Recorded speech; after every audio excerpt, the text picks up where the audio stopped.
I'm sure it'd be interesting for our listeners to hear what's involved with being a software engineer and data scientist at Bloomberg. Yeah, so my team, we're a small team, so it's very scrappy, and you're going to be learning lots of new things. Before going there, I didn't know how to do like the infrastructure side of things, so I learned how to like set up cloud machines and like configure them and get them working with like the full stack, DevOps. Right? Yeah, Apache, and then moving into Python is our backend, and then we have React as our front end, and also interfacing with the database. So it's the full stack. I also do some D3 work. So one thing I can share is, I guess last year I was working on a what I call an explorable Sankey.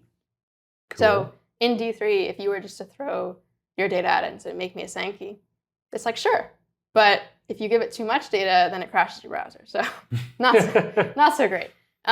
So what I decided to do, and this actually came as an idea from a coworker who I was creating the visualizations for, said it would be great if you could just click through and explore it. And it was something that, it sounds like a cool idea, like our pipe dream, right? But at the time I was, doing my master's, and so I guess like just more thinking about the data structure side. It happened to be like a data structure course.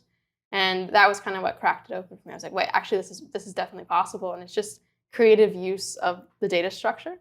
And so what I'm able to do now is you can give it a ton of data, and it knows, okay, I'm going to show 3 levels of this Sankey, but I need to do a roll up here and group this into other. Mm-hmm. And then if I want to see what's in there, I can maybe hover over it to get a peek or click into it.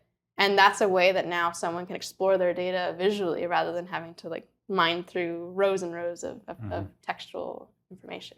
It's a perfect case study, what you just described, of how, despite us moving to this world where algorithms like GPT-4 can write great code, and there's, I have people commenting on YouTube videos for the podcast saying, is there any point in me getting started in a data analyst job or data science job now that there's all this automation? And what you've said there just is a perfect case in point on one of the kinds of things that is not going to go away for the foreseeable future, which is understanding the fundamentals of our field.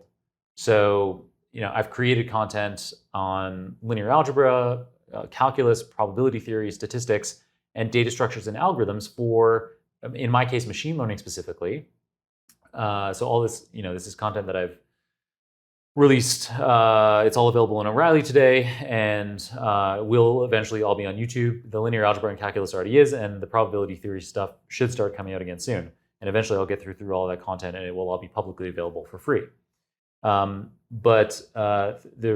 you gave this perfect example of how your understanding of algorithms and data structures from the formal masters that you were pursuing in machine learning provided you with this thing that seemed like a pipe dream is actually we just need to understand the data structure, and we can make this thing happen in real life. It's actually just clever manipulation of that. Like, how can I take, maybe this massive graph and then like selectively group bits that act like this is a subgraph, but you're not actually showing them. And it's amazing kind of when you have these breakthroughs, like it's like, oh, that was actually so simple, but it's the thinking outside the box that, like you said, I think that's always going to be something that we have the advantage over. Yep.